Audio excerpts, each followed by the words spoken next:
এই প্রচণ্ড গরমে কয়েকদিনের ছুটি পেলেই বাঙালি যেখানে সব থেকে আগে ছুটে যায় সেটাই হচ্ছে দার্জিলিং। জয় হিন্দ বন্ধুরা, কেমন আছেন আপনারা? ঘষাকাজ চ্যানেলের ট্যুর অ্যান্ড আইটিনারি সেগমেন্টে আপনাদেরকে স্বাগতম। আজকে আমরা জানবো এবং দেখব কত কম খরচে দার্জিলিং ট্যুর করা যায়, আর অবশ্যই মধ্যবিত্তের কমফর্ট জোন বজায় রেখেই।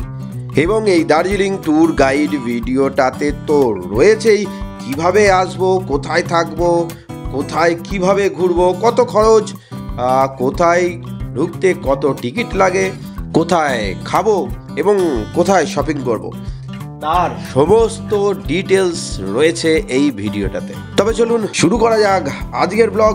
চলতে থাকুন, দেখতে থাকুন আমার সাথে ঘষাকাজ।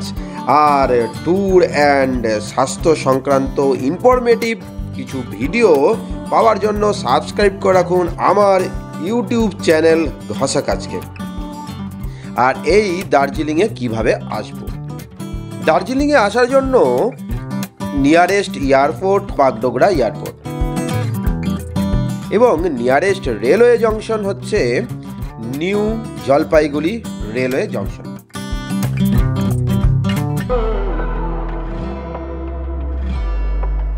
কলকাতা থেকে আসতে চাইলে শিয়ালদা বা হাওড়া স্টেশন থেকে অসংখ্য ট্রেন রয়েছে এই শিলিগুড়ি আসার জন্য। এর মধ্যে আমার কাছে যে ট্রেনগুলো ভালো লেগেছে সেগুলো হলো 12343 Darjeeling mail, 12377 Padatik express, 13147 Uttarbanga express, 13149 Kanchankanya express. আইআরসিটিসির অফিসিয়াল ওয়েবসাইটে গিয়ে এদের ভাড়াগুলো দেখে নিতে পারেন এবং ট্রেনের টাইমও দেখে নিতে পারবেন, আর টিকিট কেটে চলে আসতে পারেন এনজিপিতে। এছাড়াও যদি বাই বাস কেউ কলকাতা থেকে আসতে চান তাহলে ধরে নিতে পারেন আপনারা কলকাতা ধর্মতলা বাস ডিপো থেকে বাস। এসি স্লিপার বাসের ক্ষেত্রে ভাড়া পড়বে শিলিগুড়ি পর্যন্ত ওই 1200 থেকে 1500 টাকার মতন, এবং নন এসি বাসে 500 থেকে 600 টাকা ভাড়া পড়বে। এনবিএসটির বাসের ভাড়া ওই 450 টাকা। এনজিপি পৌঁছে যদি দার্জিলিং আসতে চান বাসে করে তাহলে এনজিপি স্টেশন থেকে বেরিয়েই ধরে নিন টোটো বা অটো, ভাড়া নেবে 20 টাকা, আর চলে আসুন শিলিগুড়ি বাস স্ট্যান্ডে। কলকাতা থেকে বাসে আসলেও এই বাস স্ট্যান্ড থেকেই আপনাকে বাস পরিবর্তন করে দার্জিলিং যাওয়ার জন্য বাস ধরতে হবে, আর এই বাসগুলো কার্শিয়াং হয়ে তারপরে দার্জিলিং যায়। তবে আমি বলবো এনজিপি স্টেশন থেকে বেরিয়েই বুক করে নিন কার, শেয়ারিং কারেও আপনারা যেতে পারেন। এখানে একটা কথা জানিয়ে রাখা খুব দরকার, এনজিপি থেকে দার্জিলিং যাওয়ার জন্য দুটো রুট রয়েছে। একটি ভায়া কার্শিয়াং হয়ে দার্জিলিং পৌঁছায়, এক্ষেত্রে দূরত্ব প্রায় 75 কিলোমিটার, আর কার ভাড়া ছোট গাড়ির ক্ষেত্রে ওই 2 থেকে 2,500 টাকা মতো নেবে যদি পুরো গাড়ি রিজার্ভ করেন, আর বড় গাড়ির ক্ষেত্রে ওই 3000 থেকে 3500 টাকা মতন পড়বে পুরো গাড়ি রিজার্ভ করলে। চাইলে আপনারা শেয়ারিং কারেও যেতে পারেন, শেয়ারিং কারের ক্ষেত্রে 250 টাকা মাথা পিছু ভাড়া পড়বে। আর একটা রাস্তা যায় ভায়া মিরিক হয়ে, দূরত্ব প্রায় 95 কিলোমিটার মতন, সময় লাগতে পারে 4.5 ঘন্টার মতন। গাড়ি ভাড়া নেয়, মানে এই রুটে দার্জিলিং যেতে ছোট গাড়ি ভাড়া নেবে 3,500 থেকে 4,000 টাকা, এবং বড় গাড়ি যদি নেন তাহলে ওই 5,000 টাকা মতন ভাড়া নেবে। শেয়ারিং কারেও আপনারা যেতে পারেন, শেয়ারিং কারে মাথা পিছু ভাড়া নিতে পারে 250 থেকে 300 টাকা। যদি সকাল সকাল এনজিপি পৌঁছে যান এবং শরীর যদি সাথ দেয়, শরীর স্বাস্থ্য যদি ভালো থাকে, তাহলে আমার মনে হয় গাড়ি রিজার্ভ করে মিরিক হয়েই দার্জিলিং যাওয়া ভালো, কারণ এই যাত্রাপথেই পড়বে বেশ কিছু ট্যুরিস্ট স্পট, তাই সেই সব ট্যুরিস্ট ডেস্টিনেশনগুলো ঘুরতে ঘুরতে পৌঁছে যাওয়া যাবে দার্জিলিংয়ে। তবে আপনারা চাইলে ফেরার দিনও এই রাস্তা দিয়ে ফিরে এই ট্যুরিস্ট স্পটগুলি ঘুরে নিতে পারেন। এখানে একটা বিষয় জানিয়ে রাখা ভালো, এইভাবে দার্জিলিং গেলে বা আসলে ভাড়া একটু বেশি দিতে হবে, আর সময়ও প্রায় 7 থেকে 8 ঘন্টা মতন লেগে যায়। চলুন তাহলে এবারে এই পথে রওনা দিয়ে দেখে নিই কী কী সাইট সিন পড়বে চলার পথে। প্রথমেই আসবে দুধিয়া। খুব সুন্দর এই জায়গাটা, আর বালাসোর নদীর ওপর দিয়ে এই ব্রিজটা রয়েছে, আর এই ব্রিজের ওপর দিয়েই আমরা যাব দার্জিলিংয়ের দিকে। এরপর চলে আসবে তিনলিং ভিউ পয়েন্ট। মিরিকের খুব কাছেই এই ট্যুরিস্ট স্পটটা। এখানকার প্রাকৃতিক সৌন্দর্য দেখে আপনি তো মুগ্ধ হবেনই। বেশ কিছু টাইম এখানটায় দাঁড়িয়ে কাটিয়ে নিয়ে এগোনো যাক সামনের দিকে। এরপর আসবে মিরিক শহর। অনেক ট্যুরিস্টই দার্জিলিং ঘুরতে এসে এই মিরিক শহরে 2-1 দিন থেকে যায় এবং এখান থেকেই সাইট সিনগুলো কমপ্লিট করে নেয়। শহরটা খুবই সুন্দর এবং পাহাড়ের কোলে একটা অসাধারণ জায়গা। বিশেষ করে শীতকাল বা বর্ষাকালের এখানে সৌন্দর্য যেন ফুটে ওঠে। এরপর আসবে মিরিক লেক। এই মিরিক লেক একটা খুব সুন্দর ট্যুরিস্ট ডেস্টিনেশন এবং এখানে প্রচুর ট্যুরিস্ট আসে এই লেকটি দেখতে, এবং এর পাশে একটা সুন্দর গার্ডেন বা পার্কও করা আছে। বর্ষাকাল এবং শীতকালে কুয়াশা ঢাকা এই অঞ্চলের সৌন্দর্য আপনাকে মুগ্ধ করবেই। মিরিকের পর আসবে গোপালধারা টি স্টেট। এখান থেকে আপনি চাইলে চাও কিনতে পারেন, আর অসাধারণ সুন্দর এই চা বাগানটিতে একটু ঘুরে নেওয়ার পর আমরা রওনা দেব সামনের দিকে। আর এই রাস্তার ওপরই পড়বে নেপাল ও ভারত সীমান্তে সেই বিখ্যাত পশুপতি মার্কেট। আর আপনারা তো জানেনই, পশুপতি মার্কেটে সস্তায় কসমেটিক এবং পোশাক পাওয়া যায়, তাই চাইলে আপনারা এখান থেকে কিছু কেনাকাটা করে নিতেই পারেন। পশুপতি মার্কেট দেখার পর আমরা আসব সীমানা ভিউ পয়েন্টে। এই সীমানা ভিউ পয়েন্ট খুব সুন্দর একটা জায়গা। সুন্দর এই ভিউ পয়েন্ট থেকে মেঘমুক্ত ঝলমলে ওয়েদার থাকলে দেখতে পাবেন মানভঞ্জন, চিত্রে, সান্দাকাফু এবং নেপালের ছোট ছোট সুন্দর সুন্দর গ্রামকে। এই সুন্দর স্থানটি দর্শন করার পর জোরপোখরা ও লেপচা জগৎ দেখে আমাদের গাড়ি পৌঁছে যাবে দার্জিলিংয়ে। এবার বলি কোথায় থাকবেন। দার্জিলিংয়ে থাকার জন্য রয়েছে প্রচুর হোটেল। ম্যালের কাছাকাছি যদি থাকতে চান তাহলে সেখানকার হোটেলগুলোর পার নাইট ভাড়া পড়বে সর্বনিম্ন 1500 টাকা মতো। মেল থেকে যত নিচে নামবেন ততই ভাড়াটা কমতে থাকবে। মানে ম্যাল থেকে আপনার হোটেলের দূরত্ব যত বেশি হবে ততই ভাড়া কমবে। আর হোটেল বুকিং করার সময় অবশ্যই জিজ্ঞেস করে নেবেন হাঁটা পথে মেল কতখানি, কারণ পাহাড়ি রাস্তা সমতলের রাস্তার মতন হয় না।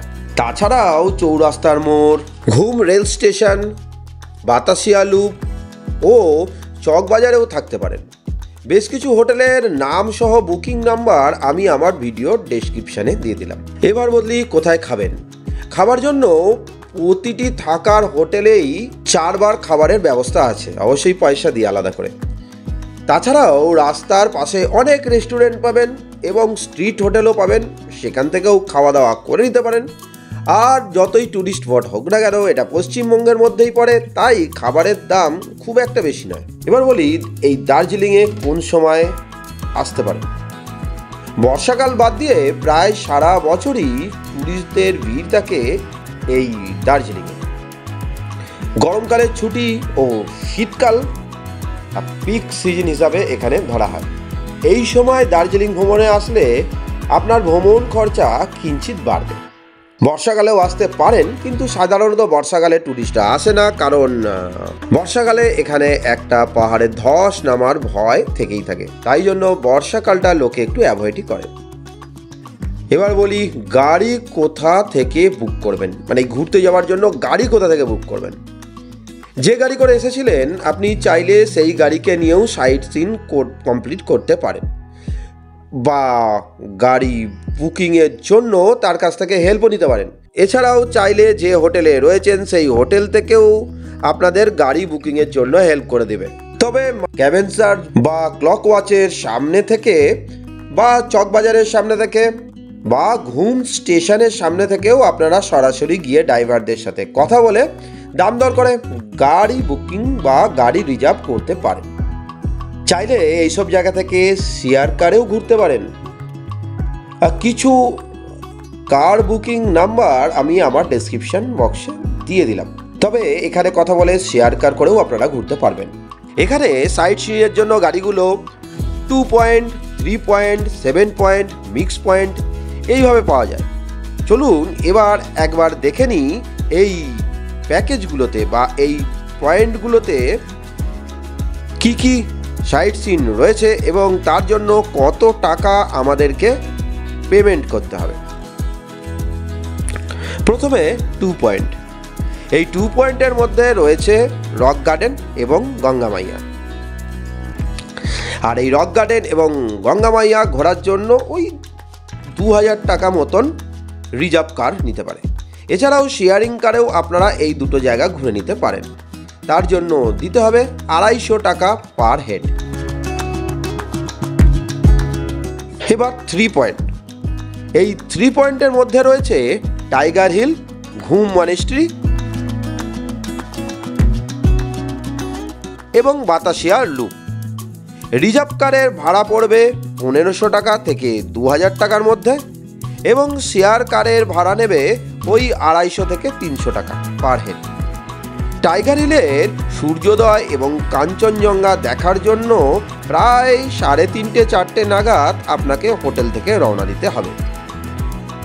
কার যদি আগে থেকেই আপনারা রিজার্ভ করে রাখেন তাহলে সেই ড্রাইভারই ফোন করে আপনাকে ঘুম থেকে তুলে দেবে এবং রেডি হয়ে নিতে বলবে যথাসময়ে। তবে আপনি যত তাড়াতাড়ি এই টাইগার হিল ভিউ পয়েন্টে এসে পৌঁছাতে পারবেন, গাড়ি তত উঁচুতে আপনাকে নিয়ে গিয়ে নামাতে পারবে, ফলে আপনার হাঁটতে কম হবে। তাই টাইগার হিল ভ্রমণের জন্য ভোরবেলায় উঠে বেরোতে হবে এবং এই টাইগার হিল ভ্রমণের পর পরবর্তী আর যে 2টি ট্যুর ডেস্টিনেশন আছে সেখানে গাড়ি আপনাকে নিয়ে যাবে এবং আবার যেখান থেকে আপনাকে পিক আপ করেছিল সেখানে নামিয়ে দেবে। এরপর বলি 7 পয়েন্ট। এই 7 পয়েন্টের মধ্যে রয়েছে জু মানে চিড়িয়াখানা, HMI museum, Tenzing rock, tea garden, Tibetan refugee centre এবং রোপওয়ে। এই রোপওয়ের জন্য আপনাকে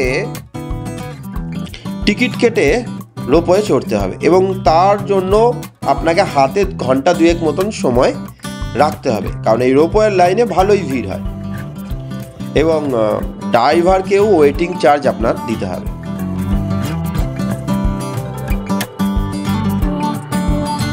এরপর বলি mix point.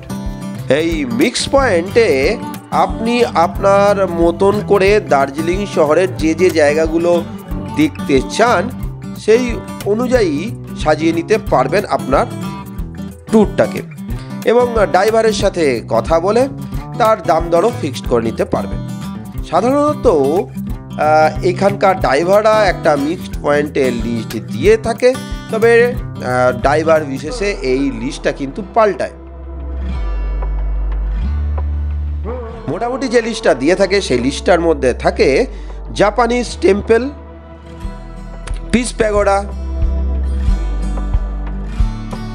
Darjeeling zoo, Himalayan mountain institute বা HMI মিউজিয়াম। মিউজিয়ামটা কিন্তু এর ভেতরেই থাকে।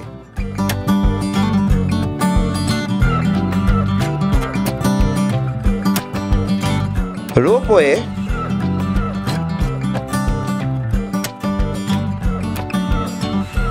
টি garden, Tenzing rock, Tibetan refugee centre ইত্যাদি। আর শেয়ার কার নিলে 500 টাকা পার হেড পড়বে এবং রিজার্ভ কার নিলে ওই 2,500 থেকে 3,500 মতনই পড়বে। তবে এখানে দাম দর করে নিতে হবে যে কত টাকা নেবে, তবে এখানে কিন্তু দাম দর করে নেবেন, কারণ কতগুলো স্পট ঘুরছেন, কোথায় কোথায় ঘুরছেন তার ওপর ডিপেন্ড করেই এই রিজার্ভের ভাড়াটা পড়ে। তবে মিক্স পয়েন্টে আসলে অবশ্যই কিন্তু রক গার্ডেন এবং গঙ্গা মাইয়া তালিকায় রাখবেন, যেটা 2 পয়েন্টে রয়েছে।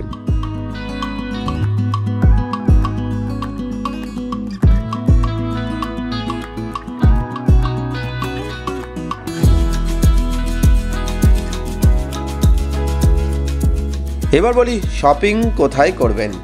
শপিং করার জন্য এই ম্যাল সংলগ্ন মার্কেটটাই আমার বেস্ট বলে মনে হলো। এখানে আপনারা ঘোরাফেরা করে কিনে নিতে পারেন টুকটাক জিনিসপত্র, পোশাক আশাক।